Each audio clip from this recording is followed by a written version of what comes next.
نحمده ونصلي على رسوله الكريم اما بعد فاعوذ بالله من الشيطان الرجيم بسم الله الرحمن الرحيم رب اشرح لي صدري ويسر لي امري واحلل عقدة من لساني يفقهوا قولي فاقم وجهك للدين حنيفا فطرة الله التي فطر الناس عليها لا تبديل لخلق الله ذلك الدين القيم ولكن أكثر الناس لا يعلمون منيبين إليه واتقوه وأقيموا الصلاة ولا تكونوا من المشركين من الذين فرقوا دينهم وكانوا شيعا كل حزب بما لديهم فرحون.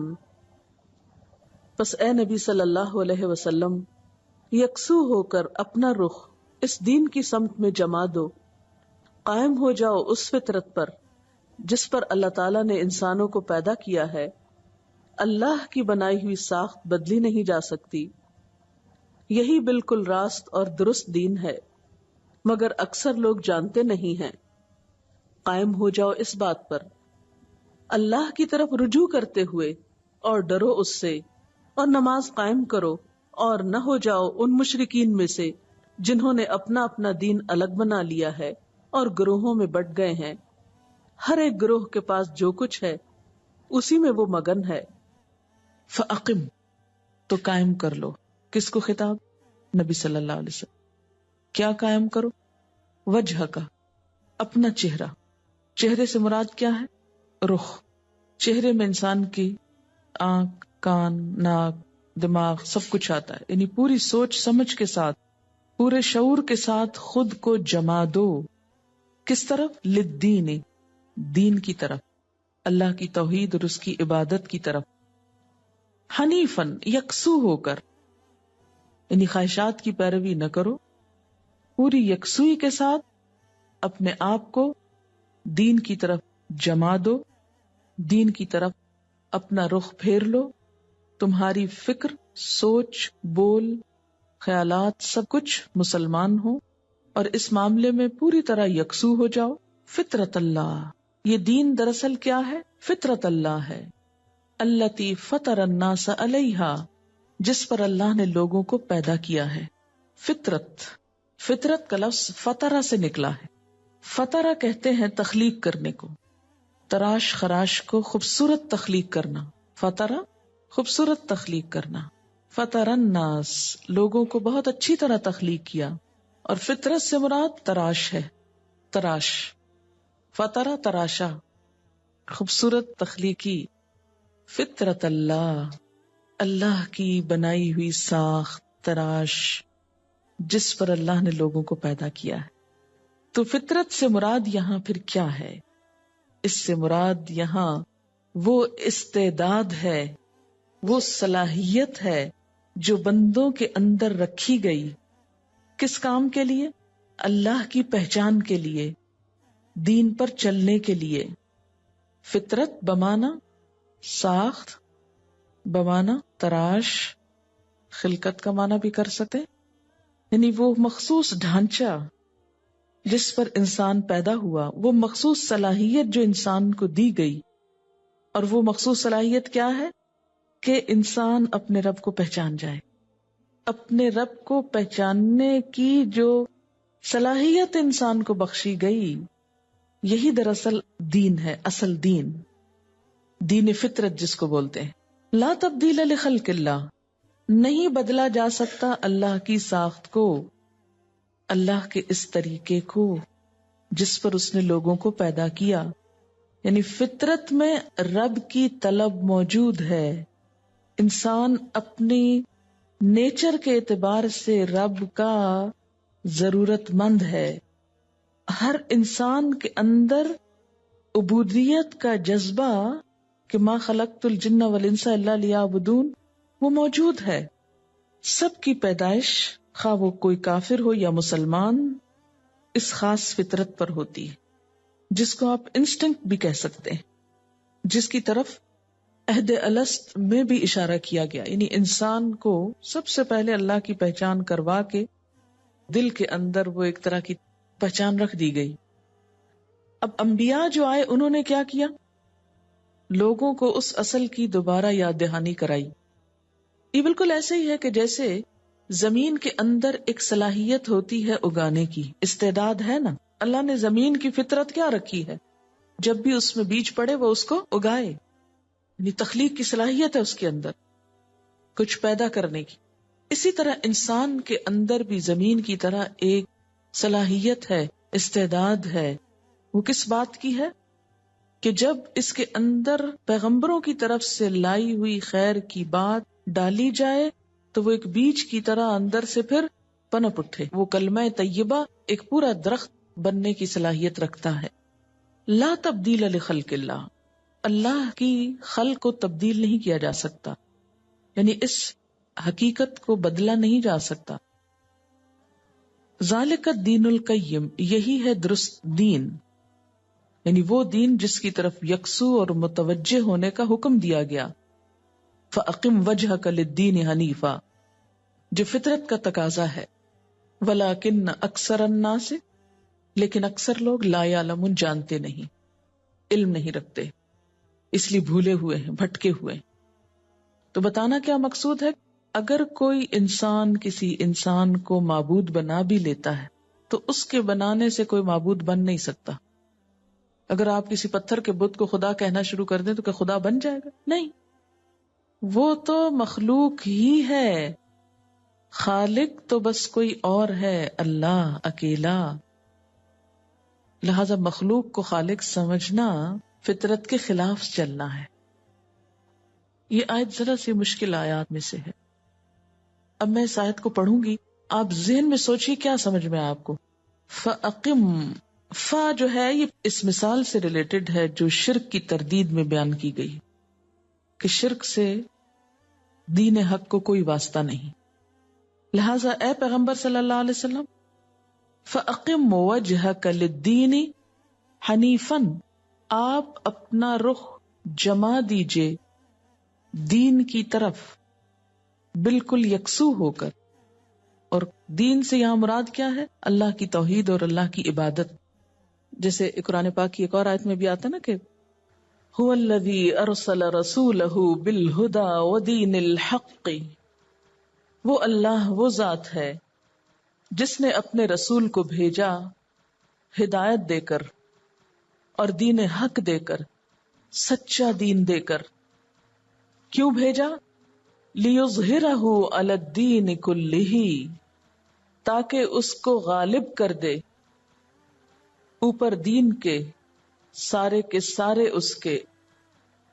لِيُظْهِرَهُ، ظاہرہ کا مطلب ہوتا ہے ظاہر ہونا، اور علا جب آتا ہے تو غلبے کے معنوں میں آتا ہے، یعنی اس کو غالب کر دے علی الدین کلہ، تمام ادیان پر، یعنی دین کے نام پر جتنی بھی ایکٹیویٹی اس سے پہلے ہے اس سب پر اس کا غلبہ نظر آنے لگے.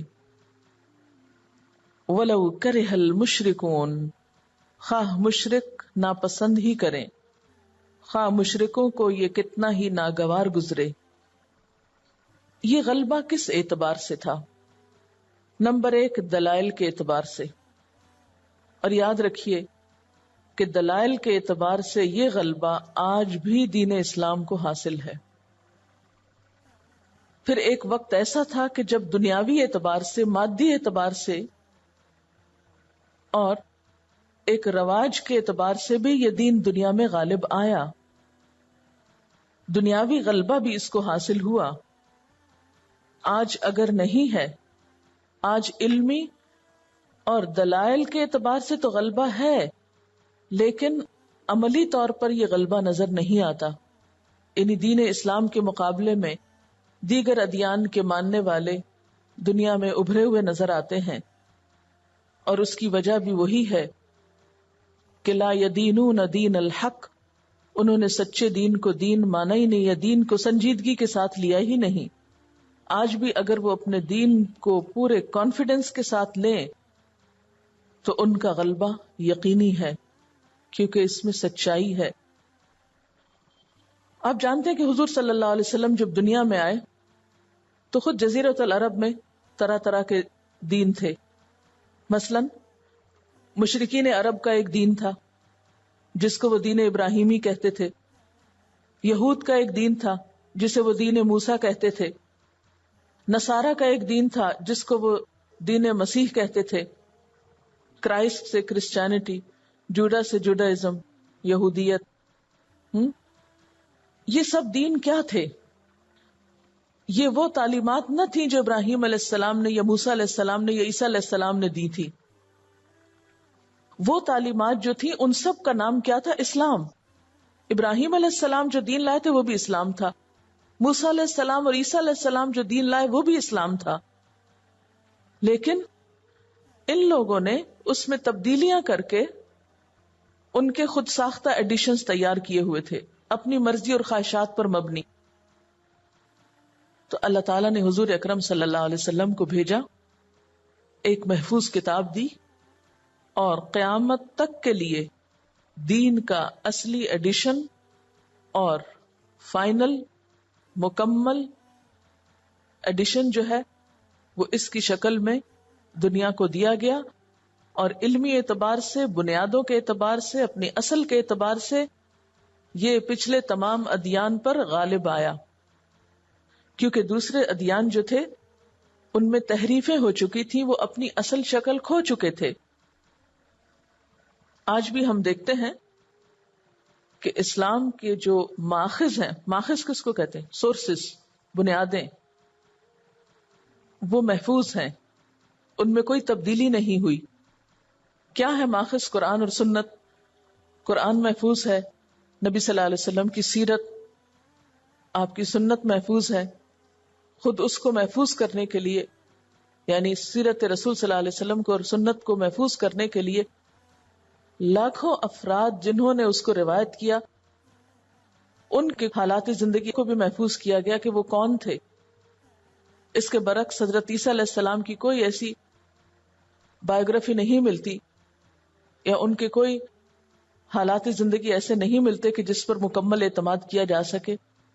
یہی حال دیگر پیغمبروں کا ہے کہ ان کے فالوورز نے ان کی لائف ہسٹری کو بھی پوری طرح صحیح بنیادوں پر پریزرو نہیں کیا. کہاں یہ کہ ان کی تعلیمات کو. یہ سعادت صرف اور صرف اسلام کے حصے میں آئی ہے کہ اس کی کتاب بھی محفوظ ہے اور اس کے پیغمبر کی سیرت بھی محفوظ ہے. هو الذی ارسل رسولہ بالہدی، یعنی دین اسلام کو بھیجا ہے آپ صلی اللہ علیہ وسلم کے ذریعے تاکہ اس سے باقی تمام چیزوں پر غالب کر دیا جائے. اور یہ خوشخبری جو ہے اس دور کے لیے بھی تھی اور بعد کے ادوار کے لیے بھی ہے، لیکن حالات کے اعتبار سے جیسے حالات ہوں گے ویسے ہی یہ غلبہ نظر آئے گا یا نہیں.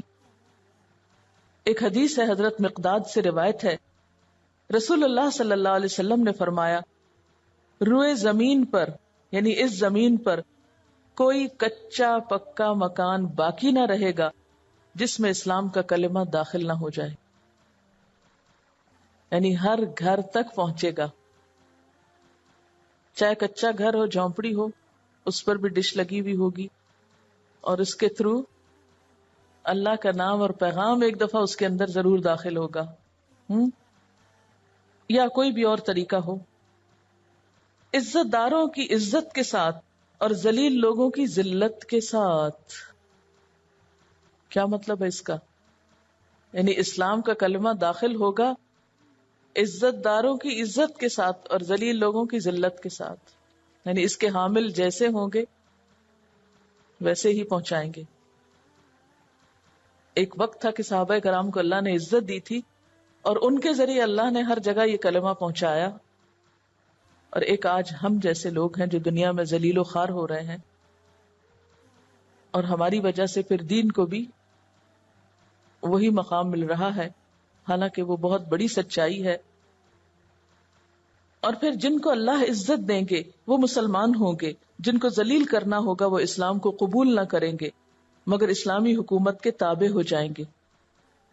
اور حضور صلی اللہ علیہ وسلم کے بعد یہ وعدہ پورا ہوا. اسلام تقریباً 1000 سال تک عملی طور پر دنیا میں عزت کے ساتھ رہا، اس کو غلبہ نصیب ہوا. یہی وجہ ہے کہ آج اسلام کے نہ ماننے والے بھی اس بات کو ضرور مانتے ہیں کہ اسلام وہ دین ہے جس نے دنیا کو سائنس جیسی نعمت دی اور فکری آزادی دی، کیونکہ اس سے پہلے سوچ پر بڑی پابندیاں تھیں. آپ کو معلوم ہے کہ کرسچینٹی میں کسی بھی شخص کو اپنے عقل یا دماغ استعمال کرنے کی اجازت نہیں ہوتی تھی. کوئی بھی نیا نظریہ یا فلسفہ لاتا جو ان کے تحریف شدہ دین کے خلاف جاتا یا ان کی آرزوؤں اور خواہشات کے، تو ان کو ڈیتھ پینلٹی تک دی جاتی. بے شمار لوگوں کو، بے شمار سائنٹسٹ کو زندہ آگ میں جلایا گیا اور بہت ظلم و ستم ہوئے. یہ اسلام ہے جس نے سوچ کے یہ پہرے اٹھائے اور عقل کے استعمال پر بار بار زور دیا. یہ جو دین ہے نا، یہ صرف پیغمبر نہیں لائے، یہ انسان کے اندر پیوست کر دیا گیا ہے. فطرت اللہ التی فطر الناس علیہا، اللہ نے بندوں کو بنایا ہی اس لیے ہے کہ بندے اپنے رب کی عبادت کریں. یہ بالکل وہی بات ہے یہاں جو ما خلقت الجن والانس الا لیعبدون میں ہے، یعنی ہم نے جن و انس کو اپنی عبادت کے لیے ڈیزائن کیا. خلق کا معنی یہاں کیا؟ تراشا ہے. یعنی لا تبدیل لخلق اللہ، اللہ کے اس قانون میں کوئی تبدیلی نہیں ہو سکتی. اس کا یہ مطلب نہیں کہ دنیا میں کوئی شخص غیر اللہ کی عبادت نہیں کر سکتا، تو کر سکتا ہے، لیکن اصل فطرت وہی رہنی چاہیے یا رہے گی. قبولیت اسی کی ہے جس پر انسان کو پیدا کیا گیا، مطالبہ انسان سے وہی ہے. اسی لیے کہا جاتا نا کہ کل مولود یولد علی الفطرہ، ہر مولود، ہر بچہ کس پہ پیدا کیا جاتا ہے؟ فطرت پر. فَأَبَوَاهُ يُهَوِّدَانِهِ أَوْ يُنَصِّرَانِهِ أَوْ يُمَجِّسَانِهِ، پھر اس کے ماں باپ ہیں جو اسے بعد میں عیسائی، یہودی یا مجوسی بنا ڈالتے ہیں، اسے غیر فطری طریقے کی طرف لے چلتے ہیں. اس کی مثال ایسی جیسے آپ صلی اللہ علیہ وسلم نے فرمایا کہ ہر جانور کے پیٹ سے پورے کا پورا صحیح سالم جانور برآمد ہوتا ہے، لیکن پھر بعد میں کیا ہوتا ہے؟ اس کے مالک ان کے کان کاٹ دیتے ہیں. کوئی بچہ بھی کٹے ہوئے کان لے کے نہیں آتا. مشرکین اپنے اوہام جاہلیت کی بنا پر ان کے کان کاٹ ڈالتے تھے، چیر ڈالتے تھے، انہیں بتوں سے منسوب کر دیتے تھے. ذالک الدین القیم، یہی درست دین ہے جس پر انسان کی فطرت کو بنایا گیا. ولیکن اکثر الناس لا یعلمون، لیکن اکثر لوگ جانتے ہی نہیں کہ انہیں بنایا کیوں گیا. کیا سمجھ میں آیا؟ فَأَقِمْ وَجْهَكَ لِلدِّينِ حَنِيفًا، یہ کیوں کہا گیا ہے؟ اپنے آپ کو رکھ لیجئے کہ مجھے کہا جا رہا ہے، ٹھیک ہے. فَأَقِمْ وَجْهَكَ لِلدِّينِ حَنِيفًا، دین سے مراد کیا ہے یہاں؟ طریقہ، اللہ کی توحید اور عبادت کا طریقہ. یعنی شرک کرنے والے جو شرک کر رہے ہیں، آپ ادھر نہیں توجہ کریں، آپ توحید پر قائم ہو جائیں. اور یہ توحید ایسی چیز ہے کہ اللہ نے بندوں کو پیدا ہی اس پر کیا ہے، انسان کے اندر صلاحیت ہی اس کی رکھی گئی، لیکن بندوں نے اس فطرت کے اوپر پردے ڈال دیے. انسان کے اندر کی طلب نہیں بدل سکتی، اسی لیے انسان کو چین نہیں آتا شرک پر کبھی بھی. میرے ہسبینڈ کسی شخص کا واقعہ سنا رہے تھے کہ وہ کس طرح مسلمان ہوئے اور کس طرح صحیح عقیدے پر ہوئے. وہ کہہ رہے تھے کہ ان کے ایک دوست تھے، یعنی جس شخص کا واقعہ ان کے ایک دوست تھے، تو بہت حکمت کے ساتھ انہیں دین کی طرف پھیر کے لائے. وہ کبھی ایک طرف کو جاتے، کبھی دوسری طرف کو جاتے، سب کچھ کرتے، لیکن ان کا کہنا یہ تھا کہ سب ریچولز کرنے کے باوجود دل کو چین نہیں آتا تھا، کبھی دل خوش نہیں ہوتا تھا، حقیقی خوشی نہیں نصیب ہوتی تھی، حقیقی اطمینان حاصل نہیں ہوتا تھا. اور جب خالص توحید کی طرف پلٹے تو چین آ گیا. تو جب تک انسان اپنی اصل فطرت پہ نہیں پلٹا، اس کو چین نہیں آتا. یہ بالکل ایسی فطرت کو آپ یوں سمجھے جیسے انسان کی عادات ہوتی ہے نا کچھ، مثلا کھانے پینے کی ہیبٹس ہیں. آپ کی ہیبٹ میں ہو سکتا ہے کہ روٹی کھانا ہو، بنگالیز کی ہیبٹ میں کیا ہے؟ چاول کھانا.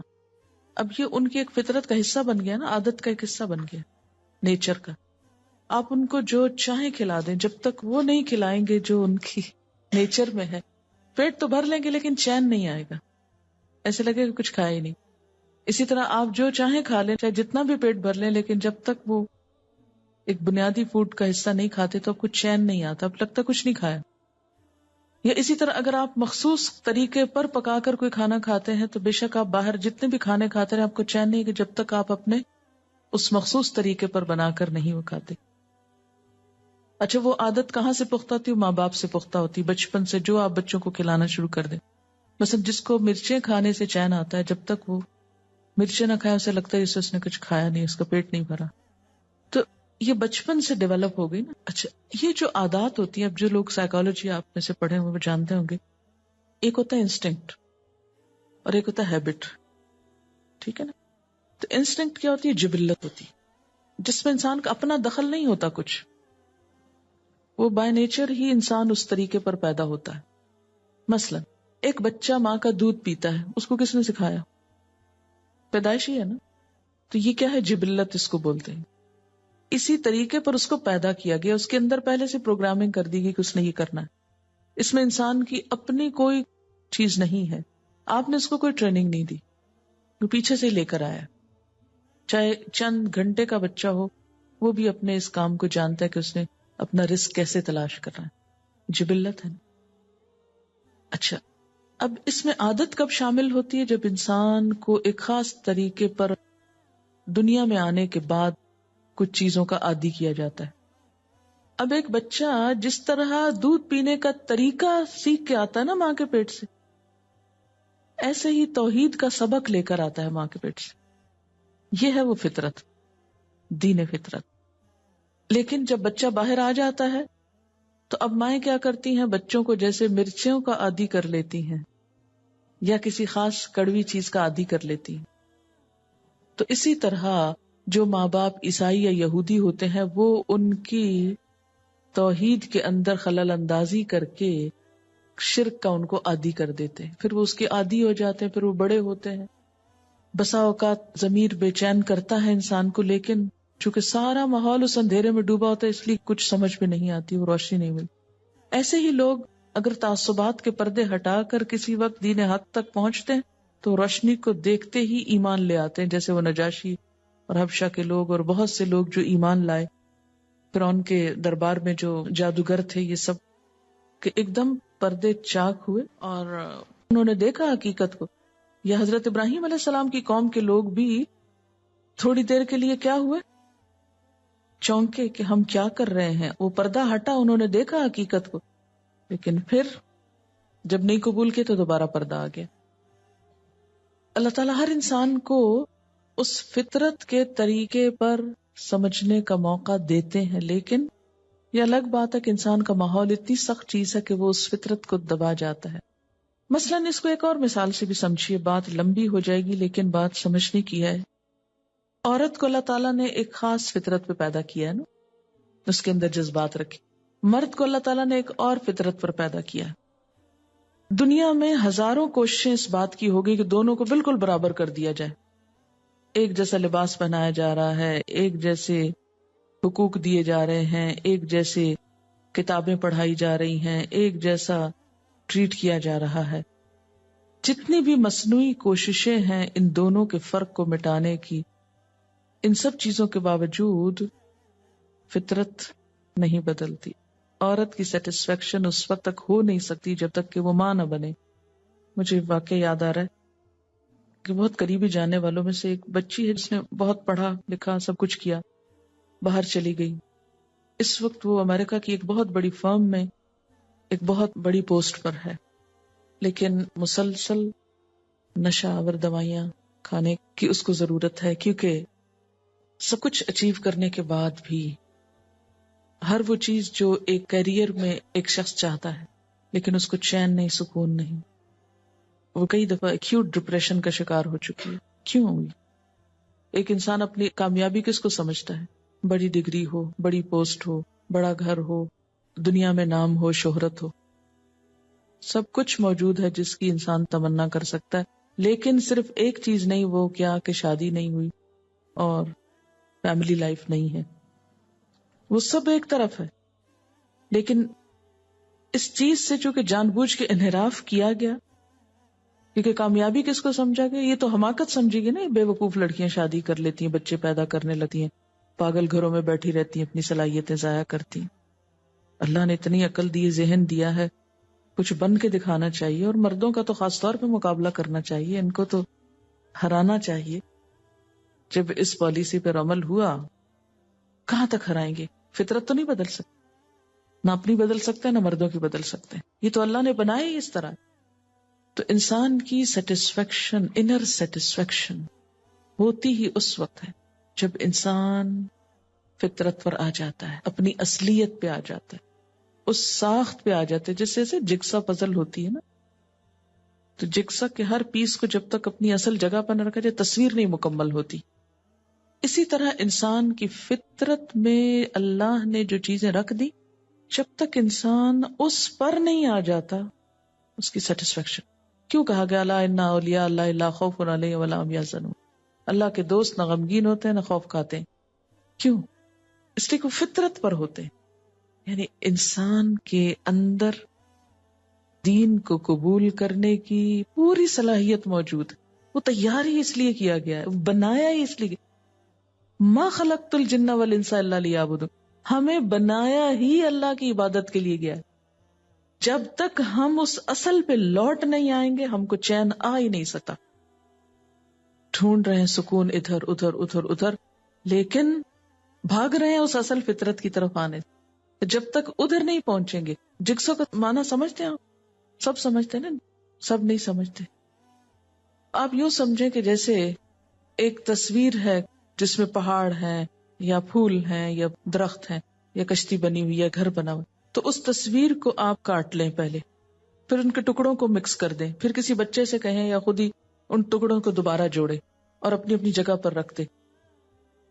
تو جب تک ہر ٹکڑا اپنی جگہ پر نہیں آئے گا تو وہ تصویر بگڑ جائے گی. جہاں پہاڑ ہے ان کو وہیں رکھنا ہوگا، جہاں پھول ہے ان کو وہیں لگانا ہوگا، جہاں پانی ہے اس کو وہیں رکھنا ہوگا.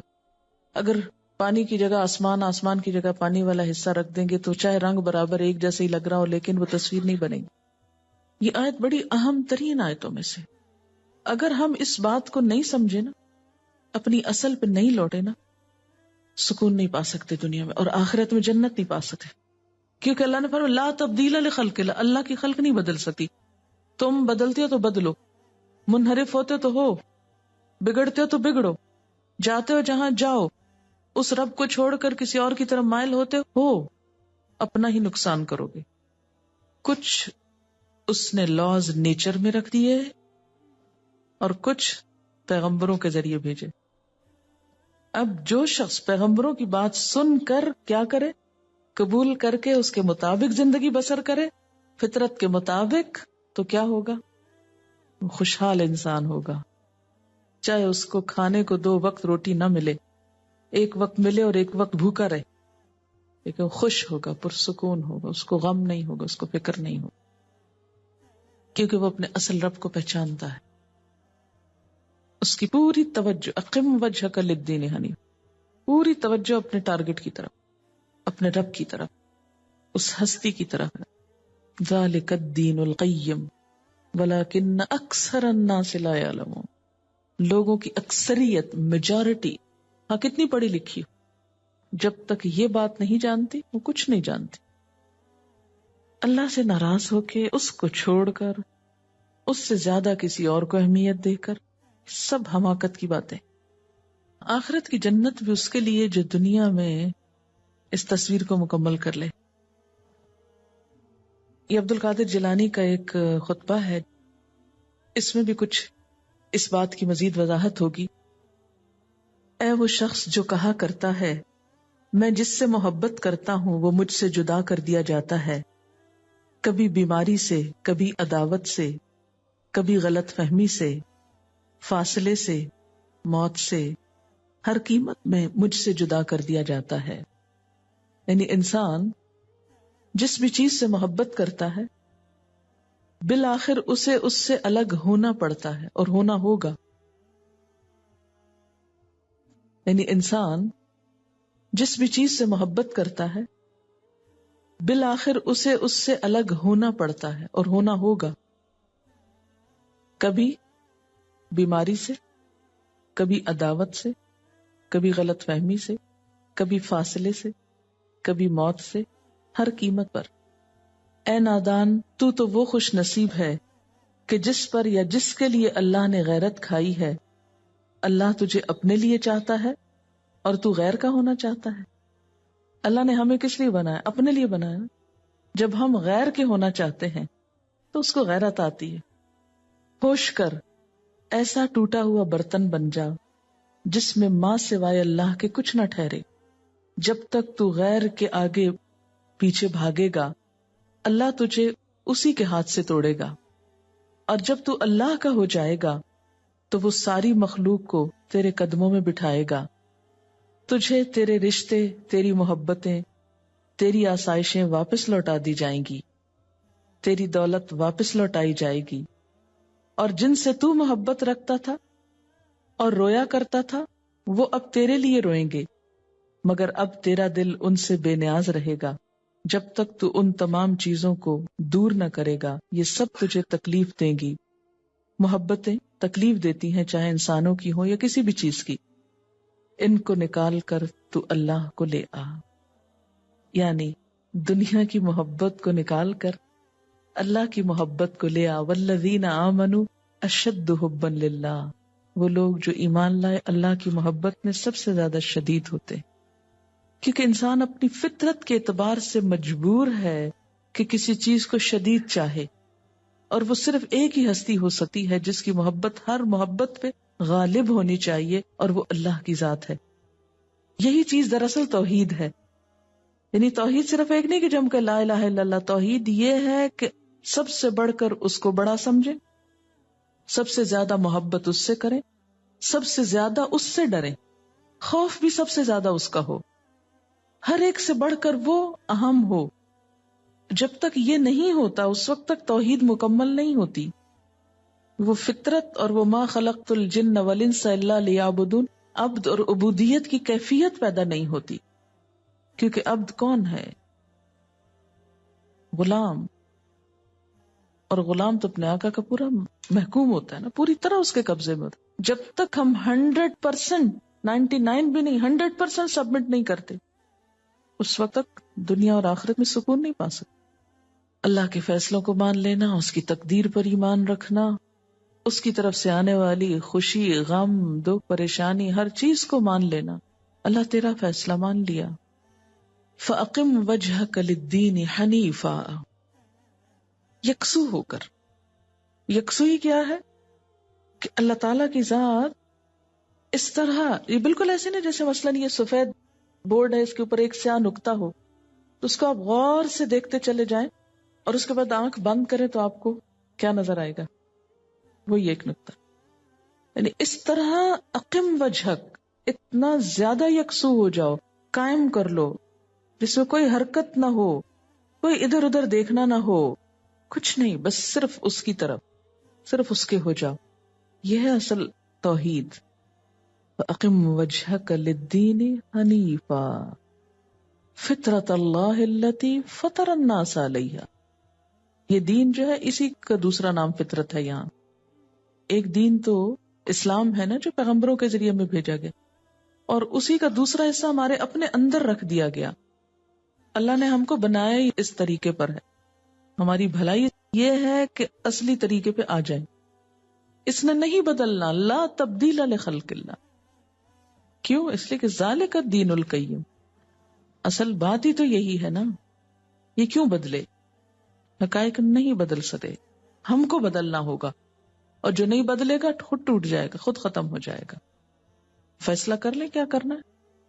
ڈاکٹر بننا، انجینئر بننا ضرورت ہے معاشرے کی، اس سے کوئی فرار نہیں، کوئی شک نہیں اس میں، نہ اس کا انکار ہے، لیکن یہ مقصد زندگی نہیں.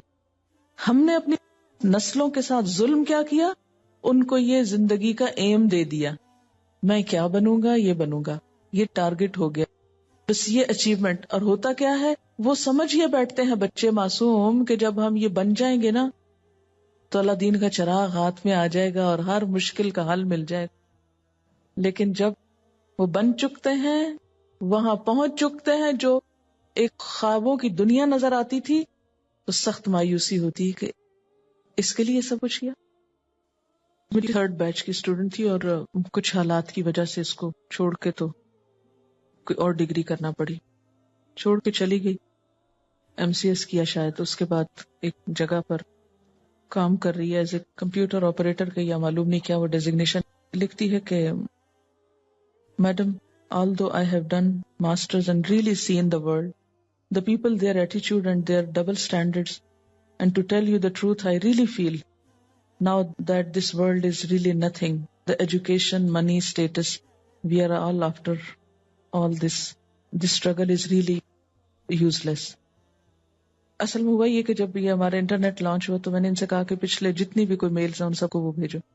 تو اس کو وہ ویب سائٹ ملی اور اس نے تھوڑا قرآن کو دوبارہ سننا شروع کیا، اور پھر وہ پچھلے اور اگلے کو کمپیریزن کیا کہ ایک یہ زندگی تھی اور ایک وہ زندگی ہے. سب کچھ اچیو کر لیا ہے، جاب کر رہی ہے، سیلری ہے، سب ہے، لیکن وہ جو دل کا پیس اور اطمینان اور خوشی اور سکون وہ نہیں ہے. اور خاص طور پر ایک عورت کے لیے تو ان سب چیزوں میں سکھ نہیں ہے، کیونکہ اللہ نے اسے کمانے کے لیے بنایا ہی نہیں. یاد رکھیں، اللہ نے عورت کو کمائی کے لیے نہیں پیدا کیا. ہاں اگر اس پہ کوئی ہارڈ شپس آ جائیں، اس کی مجبوری ہے، وہ ایک الگ بات ہے، لیکن یہ سب اس کی فطرت کے خلاف ہے. ہم سب اپنی بیٹیوں کو کس کے لیے تیار کر رہے ہیں؟ انڈیپینڈنٹ ہو جائیں، خود کمانے لگیں. بیٹوں کو نہیں سکھا رہے کہ ان کو لک آفٹر کریں، رشتہ داروں کو نہیں بتا رہے، مردوں کو یہ ٹریننگ نہیں دے رہے کہ وہ بہنوں، بیٹیوں، بیویوں کی کیئر کریں. غیر فطری کام پہ ہمارا سارا زور ہے کہ عورت کو اس کام کے لیے تیار کر دیا جائے تو خود کما سکے. اس بیچاری سے یہ بوجھ تو اٹھایا نہیں گیا کہ اس کے حصے کے بچے کوئی اور جنم دے اور شوہر کی خدمت کوئی اور کرے. یہ کام بھی اسے خود ہی کرنے، اور اس کے ساتھ مردوں والے بھی پورے کام اور پورے جاب آورز کرنے. ایک غیر فطری کام لیا. پھر مغرب نے اس سے بڑھ کے ایک اور ظلم کیا کہ عورت کو ماں نہیں بننے دیا، عورت کو بیوی نہیں بننے دیا، اس کو ایک شو پیس، ایک سیکس آبجیکٹ بنا کے رکھ دیا کہ جو جب چاہے اپنی ضرورت کر لے اور اس کے بعد اس کو پھینک دے. فیملی لائف ختم ہو کر رہ گئی. سنگل پیرنٹس کے نام سے جو سارا کلچر وہاں وجود میں آ چکا ہے، اکثریت جس سے سفر کر رہی ہے، تو انسانیت دنیا کو جہنم بنا چکی ہے اپنے لیے. اللہ تعالیٰ تو فرماتے ہیں نا کہ ان الدار الاخرۃ لہی الحیوان. یعنی صلاحیتیں ایک عورت کی صرف ایک ٹرک ڈرائیونگ کے اندر ہی استعمال ہو تو وہ اس کی صلاحیت ہے، اور گھر چلانے میں جو صلاحیت استعمال ہوتی ہے وہ کیا کوئی قیمت نہیں رکھتی. آخر یہ کیوں سکھا دیا گیا اس کو کہ جو تم گھر چلا رہی یہ تو بالکل ہی احمقانہ کام ہے. آج ہر عورت شرمندہ ہے اس بات پر اگر وہ صرف گھر کو لک آفٹر کر رہی ہے. ہم نے کیوں یہ نفسیات پیدا کر دی، کیوں یہ سوچ معاشرے کے اندر عام کر دی؟ ہمارے معاشرے میں بھی یہ ایک عام سوچ ہے کہ وہ عورت جو صرف عورت ہے وہ کچھ نہیں ہے. عورت کے اندر پہلے تو عورت ہونے کا احساس کمتری پیدا کر دیا گیا. تم عورت، تم کمتر چیز، تم تو کوئی چیز ہی نہیں ہو. ایک فوج بھی نوکروں کی وہ سکون نہیں دے سکتی جو ایک فیملی کے اندر ایک بچے یا شوہر دے سکتا ہے. پہلے عورت کو یہ احساس کمتری دی گئی کہ تم عورت ہو، پھر اس کو یہ سکھایا گیا کہ مرد بنو، پھر تمہارا کوئی نام ہوگا اور تمہاری کوئی ویلیو ہوگی، اور یہ کہہ کر اس کو ان کاموں پہ لگا دیا گیا جن پہ لگنا اس کی ضرورت نہ تھی. اگر ہم کچھ بھی مصنوعی ریزنز کی وجہ سے یہ مصنوعی پیدا کر دیں نا، ہمارے معاشرے کی ایک ضرورت بنا دی گئی کہ جو عورت نوکری کرے تو تبھی گھر چلے گا.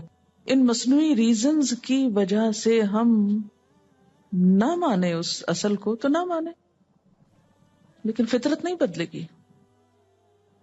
اس لیے کہ جب آپ اصل سڑک سے ہٹ جائیں نا کسی منزل تک پہنچنے کے لیے، اور آپ کوئی سائڈ سڑک لے لیں تو پھر آپ بھٹکتے جائیں، ایک کے بعد ایک جگہ پہ غلط نکلتے چلے جائیں. تو جب تک اصل پر ذالک الدین القیم، اللہ کی بنائی ہوئی فطرت، یہ اصل طریقہ ہے، اس پر آؤ گے تو صحیح طریقے پر آؤ گے. اور جب تک اس کو نہیں پکڑو گے، ایک کے بعد ایک کھائی میں گرتے چلے جاؤ گے. اچھا، یہ جو اللہ تعالیٰ فرماتے ہیں نا وَلَٰكِنَّ أَكْثَرَ النَّاسِ لَا يَعْلَمُونَ، اکثر لوگ جانتے ہی نہیں، علم ہی نہیں رکھتے. کس بات کا علم نہیں رکھتے؟ اپنے مقصد تخلیق کا. اس پر ایک بڑی دلچسپ پوئم ہے، شاید آپ کی نظر سے گزری ہو، لیکن میں تھوڑی سی پڑھ کے سنا دیتی ہوں. یہ ایک جرمن پوئٹ ہے، اس کا نام ہے ہائیڈلبرگ کا ہے. یہ پوئم کا نام ہے The Fish and I. The other day I went to the sea and asked a fish, do you know who made the ocean? And you in it? And for what? The fish gave me a puzzled look and said, I don't know. And I don't care. As to who made the ocean and put me in it? And for what? Hoo-ha. I don't like such questions. I have no time. Can't you see how busy I am? I have to run for food continuously and watch myself day and night that no one catch me or eat me alive. Man, you can't imagine how hard is life. No, no, I have no time for such questions. Why don't you go and ask some man? Over there you see that man? He does nothing but catch fish all day. I bet he has time. And by the way, I have heard it said that man has a mind with which to think. You see, I am just a fish, a poor animal. I have no mind. So use your brain. Go ask that man and leave me alone. I went to the man and asked him, Sir, do you know who made this world, this earth, the moon, the stars, the skies above and the universe beyond, floating in time and space? Who began it all and put man in it? There must be some purpose, and man must seek his maker. The man got up from his slumber and shouted at me angrily, Get away from here. Go, get lost somewhere with all your questions. You frightened my fish away. What do I care? What good is there in such useless questions? What difference does it make as to who made it all and put man here? And as regards the purpose, hoo-ha, what a silly question. Between you and me, what's there in it for me? Can't you see how busy I am? I have no time. You know how hard is life? No one ever told you about the rising prices, the corruption, the scandals of heroin and AIDS, the rising flood of pollution and crimes. The hell they cry about in churches may be far out there, but the one we have ourselves made is right down here. With 1,000 things to worry about, I can hardly sleep. And on top of all this, here come you with your foolish questions. Go get lost and think yourself all such thoughts, but leave me alone. I have no time. The man went back to sleep. The fish went away. The ocean kept on rolling. It was getting dark on the deep. I came back home. What could I do? But somehow or the other, the thought keeps on coming back again and again that man has fallen to the level of a fish or even lower. What a fall it is, my countrymen. How sad it is that a few are left who have the time and can still think about such questions. Let's make a pause and think like men while we are here, for no one knows when the call may come to depart from here forever and ever.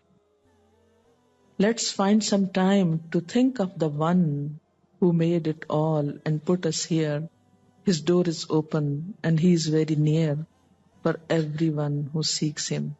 تو بات یہ ہے کہ ہم میں سے اکثر لوگ اس مچھلی پکڑنے والے کی طرح ٹائم نہیں رکھتے یہ سوچنے کا کہ ہم یہاں کیوں بھیجے گئے اور ہمیں کیا کرنا ہے، کیونکہ ہم سب بہت مصروف انسان ہیں.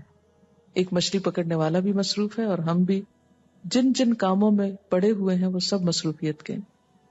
تو بات یہ ہے کہ جب تک لوگوں کو جھنجھوڑیں گے نہیں، جگائیں گے نہیں، اور جھنجھوڑنے میں یہی چیز کام آئے گی کہ ہمیں یہاں سے جانا ہے، پلٹنا ہے. ہم یہاں بیٹھ نہیں سکتے، نہ بھی سوچے تو بیٹھ نہیں سکتے، ہمیں جانا ہے باہر. توحید انسان کی انسٹنکٹ جبلت میں شامل ہے، جیسا کہ عہد الست سے بھی ثابت. پیغمبروں نے آ کے صرف وہ عہد یاد کروایا. اسی لیے تبلیغ کرنے کا طریقہ جو ہے نان مسلمز میں اسٹریٹ فارورڈ ہونا چاہیے. جب آپ اسلام کی دعوت دیں تو سیدھا اسلام کی دعوت دیں، اور اس یقین اور امید کے ساتھ کہ یہ اسلام دراصل اس کے اندر چھپا ہوا ہے، مجھے صرف پردہ ہٹانا ہے اور حقیقت کی پہچان کروانا ہے. لیکن چونکہ ہم خود دین پر پورے یقین، ایمان، اعتماد کے ساتھ جمے ہوئے نہیں، انٹلیکچوئل انویژن کا شکار ہو کر، فکری غلامی کا شکار ہو کر ہم اپنے ہی دین کی بہت سی حقیقتوں کے بارے میں شک میں پڑے ہوئے ہیں. جب ہم شک و شبہ کا شکار ہیں تو اس کا نتیجہ کیا ہے کہ ہم کسی کو بھی اسلام کی بات بتاتے ہوئے شرماتے ہیں، ڈرتے ہیں، جھجکتے ہیں، خوف کھاتے ہیں، اعتماد کی کمی کا شکار ہوتے ہیں، کیونکہ ہمیں یقین نہیں ہوتا کہ ہم سچ کہہ رہے ہیں. تو جس دن یہ آیت سمجھ آ گئی، فطرت اللہ التی فطر الناس علیہا لا تبدیل لخلق اللہ، اوریجنل دین، اصل دین نکال کر اسے جب آپ لوگوں کے سامنے پیش کریں گے تو جن لوگوں کی فطرت سلیم ہوگی وہ اسے بہت جلد قبول کر لیں گے، خواہ وہ خود مسلمانوں کے اندر سے ہو یا غیر مسلمز کے اندر سے. ضرورت ہے اصل دین نکال کے پیش کرنے کی، کیونکہ اللہ تعالیٰ نے فرمایا ذالک الدین القیم، یہ ہے درست دین، اصل دین، کہ جو توحید پر قائم ہو.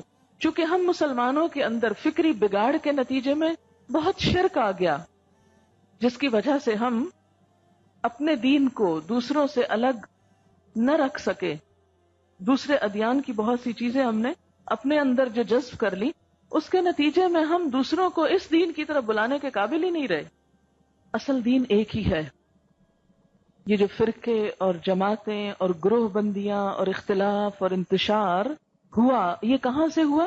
جب انسانی افکار اس میں داخل ہوئے، جب انسانوں کی سوچ اصل دین پر غالب آ گئی.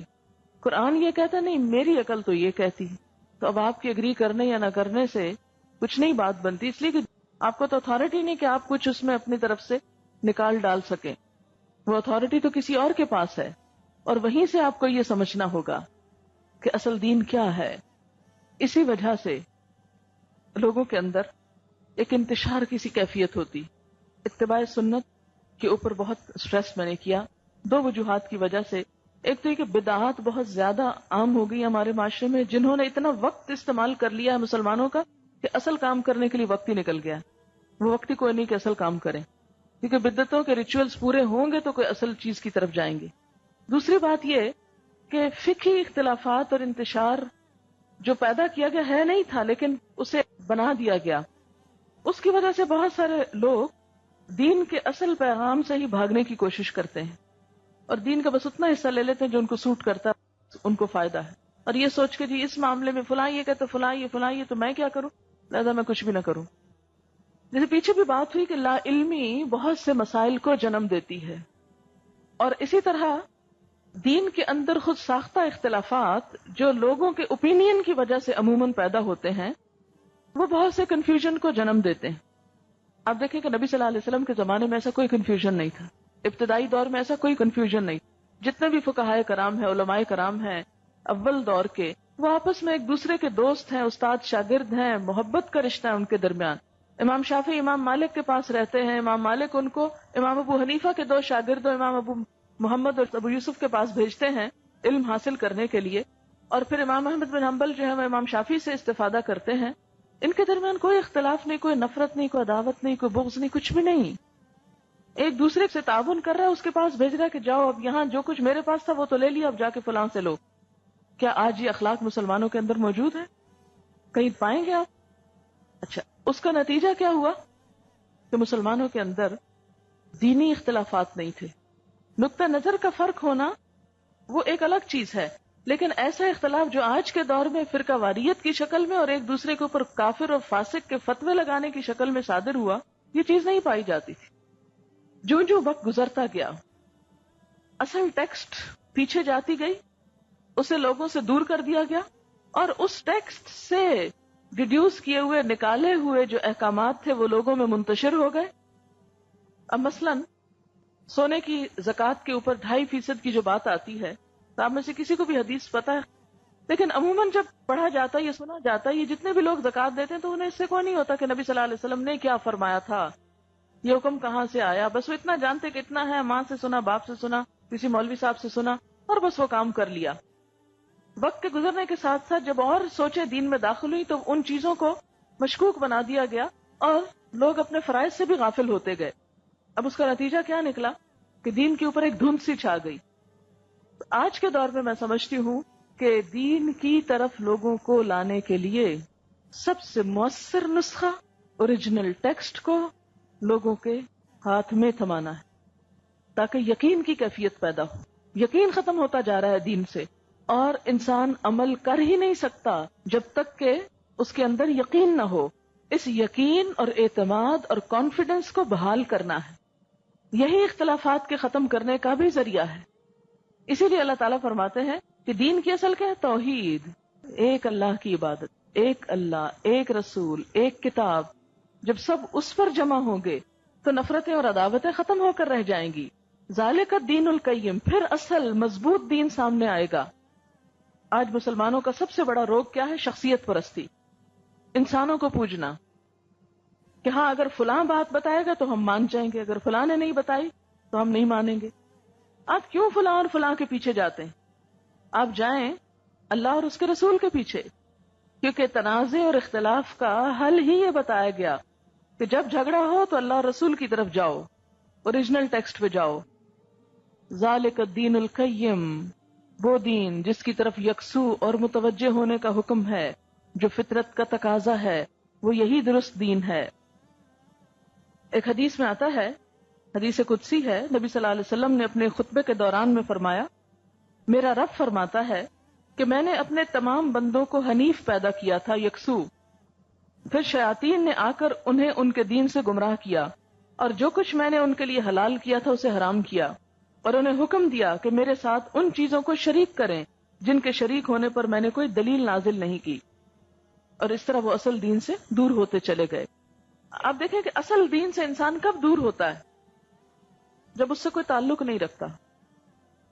اس وقت جیسے مثال کے طور پر غذاؤں میں دیکھیں، ہمارے پاس میدے کی بنی ہوئی چیزیں زیادہ استعمال ہوتی ہیں، اور اس سے ہمیں وہ غذا حاصل نہیں ہوتی جو اصل آٹے سے یا گندم سے یا اس کے جو چھلکے سمیت جو اس کے استعمال سے ہوتی ہے، اسی کا حصہ، لیکن ایسی ریفائنڈ شکل میں پہنچا کہ جس نے فائدے کی بجائے الٹا نقصان دینا شروع کر دیا.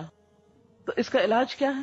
اصل کی طرف لوٹ جائیں، چھلکے سمیت لیں اس کو، بہت سی بیماریاں خود بخود دور ہو جائیں گی. بیسکس کی طرف لوٹ جائیں. تو دین میں بھی جب تک ہم بیسکس کی طرف نہیں لوٹیں گے، اپنی تمام تر کوششوں کا مرکز و محور اللہ کی ذات کو نہیں جب تک بنائیں گے، اور انسانوں میں جب تک صرف محمد صلی اللہ علیہ وسلم کو ایک سینٹرل پلیس نہیں دیں گے، اس وقت تک مسائل حل نہیں ہو سکتے.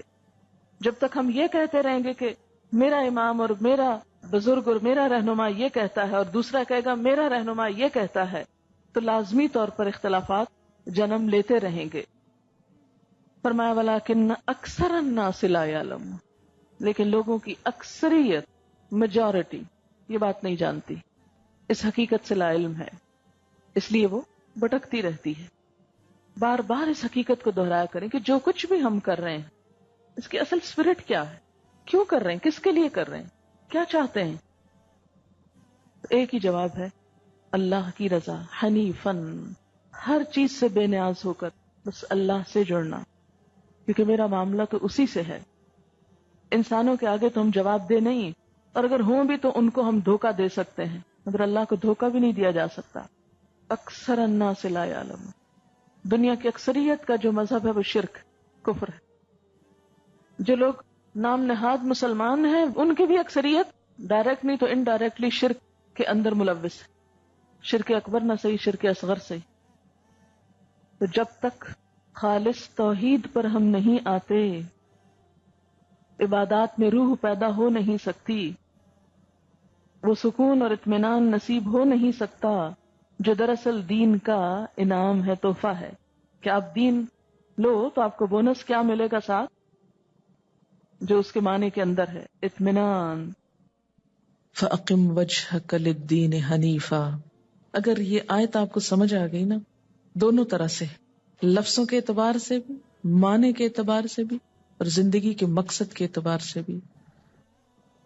اب اگر اللہ کی طرف رجوع کرنا ہے، اقم وجہک للدین حنیفاً ہو کر، تو کیسے ہوگا؟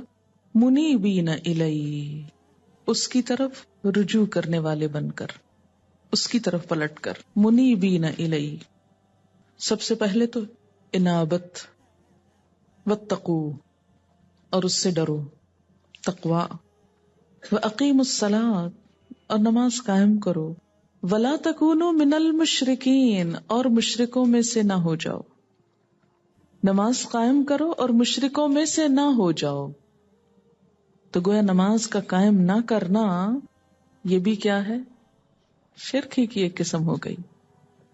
اور منیبین کیا ہے؟ بار بار پلٹنا، یعنی فطرت سے جو ہی ڈائیورٹ ہونے لگو پھر ادھر جاؤ، پھر پلٹو، پھر پلٹو.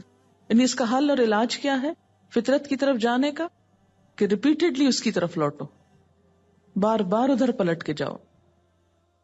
من الذین فرقوا دینہم وکانوا شیعا، مشرکین میں سے نہ ہو جاؤ. کون مشرکین؟ من الذین، ان لوگوں میں سے، فرقوا دینہم، جنہوں نے ٹکڑے ٹکڑے کر دیا اپنا دین، اپنا دین الگ الگ بنا لیا. وکانوا شیعا، اور ہو گئے وہ گروہ گروہ، یعنی گروہوں میں بٹ گئے، اصل دین کو چھوڑ کر فرقوں میں بٹ گئے. مشرکین سے مراد یہاں وہ لوگ ہیں جنہوں نے دین فطرت اور دین حق میں تفریق پیدا کر دی، اس کو ایک نہ ہونے دیا. اور شیعہ سے مراد کیا ہے؟ ایسی جماعت، ایسا گروہ جو کسی مقتدا کا پیروکار ہو.